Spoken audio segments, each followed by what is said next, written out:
Born on April 7, 1870, the girl was a princess by right of birth. Her family had Lithuanian roots and was very ancient. As fate would have it, her life path was very interesting and unusual. She suffered through 2 wars, one of which was the overthrow of the monarchy in Russia. She received a good education, became an excellent surgeon and the first woman in the profession. Vera Giedroytz is also known as a novelist and poetess. Vera's family came to Russia after the defeat of the liberation movement in Lithuania. Her father was able to arrange his life anew. He established tobacco plantations, received the title of state councillor and confirmed his princely rank. As a child, Vera was nicknamed Vortex, which fully reflected the essence of her character. It clearly manifested itself already in gymnasium. The girl was expelled for a satirical poem. After a series of illnesses and loss of loved ones, the girl first thought about becoming a doctor. And in this she is helped by her father, directing Vera after being expelled from the gymnasium to study medicine. Later she continues her studies in St. Petersburg,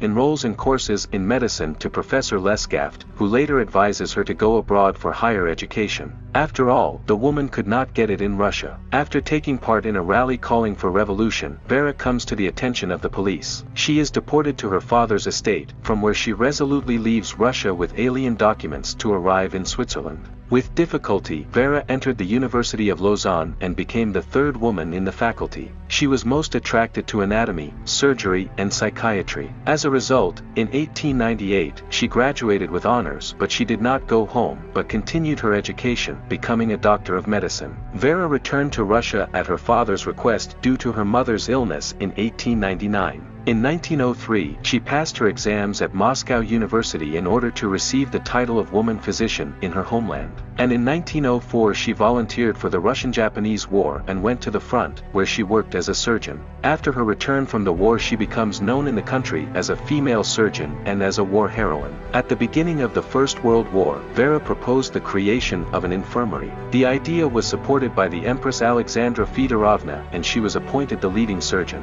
Here the monarch herself underwent a training course for Sisters of Mercy and learned what operations Vera was able to perform. Therefore, when the Empress's friend had an accident in 1915, she was in a railway accident, Vera was immediately invited. There also arrived Rasputin. In dirty boots from the road, he tried to get into a room with the sick, but insistent and stubborn Vera just pushed him out the door. Without much hope of recovery, the surgeon performed the operation, and Rasputin prayed for the soul of the patient.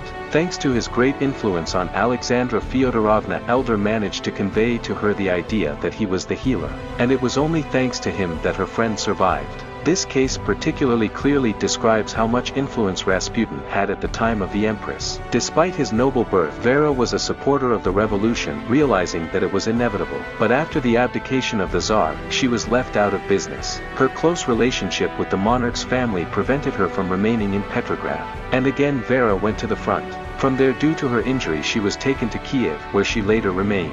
In 1932 she died and was buried in the Savior Transfiguration Cemetery.